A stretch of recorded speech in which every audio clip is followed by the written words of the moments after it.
Հրթիռային զորքերի և հրետանու երթը շարունակում են BM-80 համազարգային կրակի ռեակտիվ համակարգի ստորաբաժանումները, որոնք իզորու են ոչնչացնելու հակառակորդին մինչև 110 կիլոմետր հեռավորության վրա։ Մենք անհուն երախտագիտությամբ ենք հիշում Արցախյան հերոսամարտում հերոսաբար զոհված բոլոր հրետանավորներին, Արնո Տատինցյանին, Արկադի Սեմիրջյանին, Սամվել Սաֆարյանին, Սուրեն Անտոնյանին, Գեորգի Պետրոսյանին, Վրեժ Ոսկանյանին, որոնց շնորհիվ հայոց հրետանին իր արժանի ավանդն ունեցավ մեր հաղթանակներում։ Հրապարակում են մինչև 90 կիլոմետր կրակի հեռավորություն, 67 հեկտար խոցման մակերես ունեցող Սմերջ համազարգային կրակի ռեակտիվ համակարգի ստորաբաժանումները, որոնք իզորու են ոչնչացնելու հակառակորդի կենդանի ուժը և տեխնիկան, ռազմական և պետական օբյեկտները։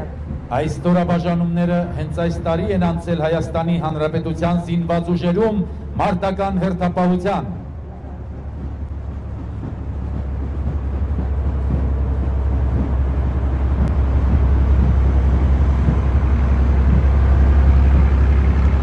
Երթը շարունակում են զինված ուժերի հրթիռային ստորաբաժանումները գնդապետ Մարատ Հովհաննիսյանի ղեկավարությամբ։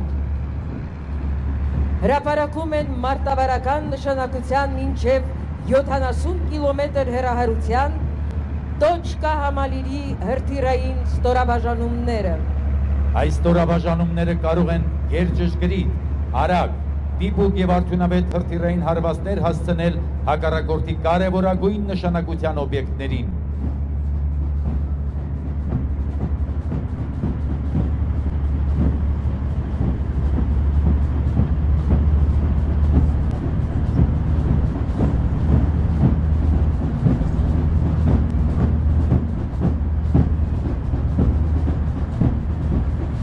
Հրապարակ են մտնում 9K72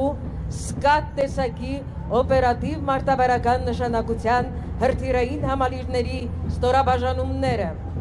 Այս համալիրները կարող են ոչնչացնել մինչև 300 կիլոմետր հեռավորության վրա տեղակայված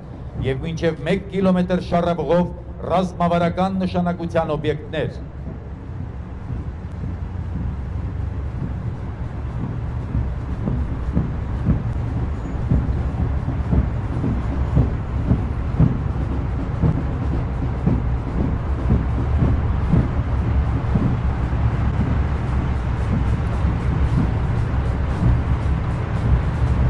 Հրապարակ են մտնում 9K720 տեսակի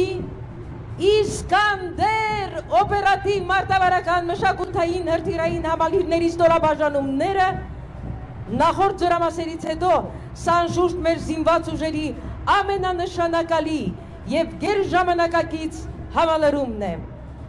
Այս համալիրները թույլ են տալիս հաղթահարել հակառակորդի հակահրթիռային պաշտպանությունը և գերճշգրիտ գետային հարվածներ հասցնել ու ոչնչացնել 300 կիլոմետր հեռավորության վրա տեղակայված ռազմավարական նշանակության օբյեկտները։ Փառք հայոց բանակի հրետանավորներին և հրթիռավորներին։ Գնդապետ Արմեն Վարդանյանի հրամանատարությամբ հրապարակ են մտնում փառապանծ ճանապարհ անցած հակաօդային պաշտպանության զորքերը։ Այս զորքերի կայացման գործում մեծ է գեներալ մայորներ Ալիք Սարգսյանի, Արարատ Համբարյանի ավանդը։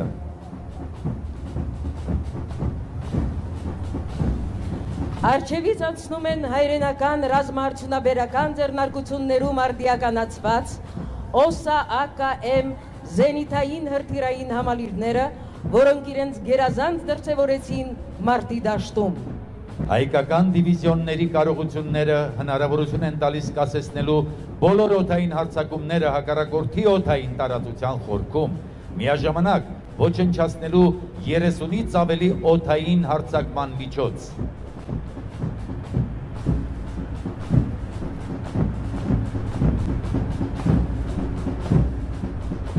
Տրիբունային են մոտենում արդիականացված S-125 զենիթային հրթիռային համալիրներով զինված ստորաբաժանումները, որոնք ունակ են խոցելու մինչև 25 կիլոմետր հեռավորությամբ և 18 կիլոմետր բարձրությամբ նշանակետեր։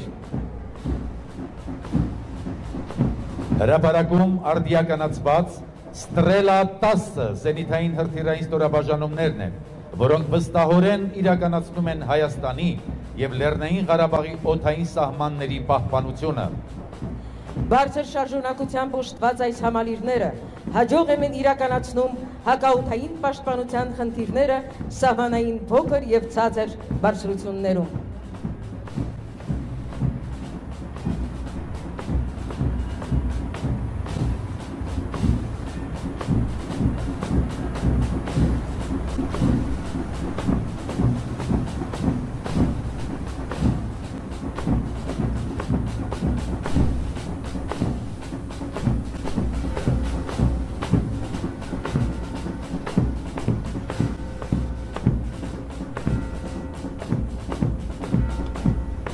Հրապարակում արդիականացված բուկ զենիթային հրթիռային ստորաբաժանումներն են, որոնք կարող են ոչնչացնել բոլոր տեսակի օդային թիրախները, ապահովելով հակաօդային պաշտպանությունը մեծ բարձրություններում։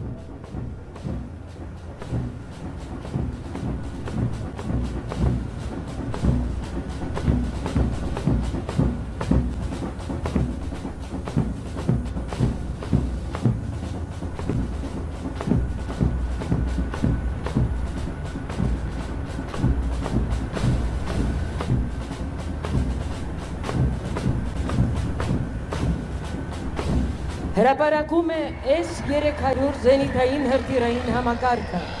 լեռնային պայմանների համար հատուկ կարգավորված S-300 զենիթային դիվիզիոնները վերահսկում և անառիկ են պահում Հայաստանի Հանրապետության ողջ օդային տարածությունը։ Հակաօդային պաշտպանության միջոցները կոլեկտիվ օգտագործման զենք են և պահանջում են բարձր մասնագիտական պատրաստություն, հմուտ կառավարում և համակողմանի ապահովում։ Հայ և օտար պատմիչները վկայում են, որ հին և միջնադարյան հայկական թագավորությունների բանակներն ու նախարարական տների զորախմբերն ունեին սեփական մարտական դրոշներ։ Մարտական դրոշը յուրաքանչյուր զինծառայողի հայրենիքին անձնվիրաբար ծառայելու, այն խիզախորեն պաշտպանելու, նույնիսկ արյունն ու կյանքը չխնայելով հայրենի հողի յուրաքանչյուր թիզը պաշտպանելու սրբազան պարտքի հիշեցումն է։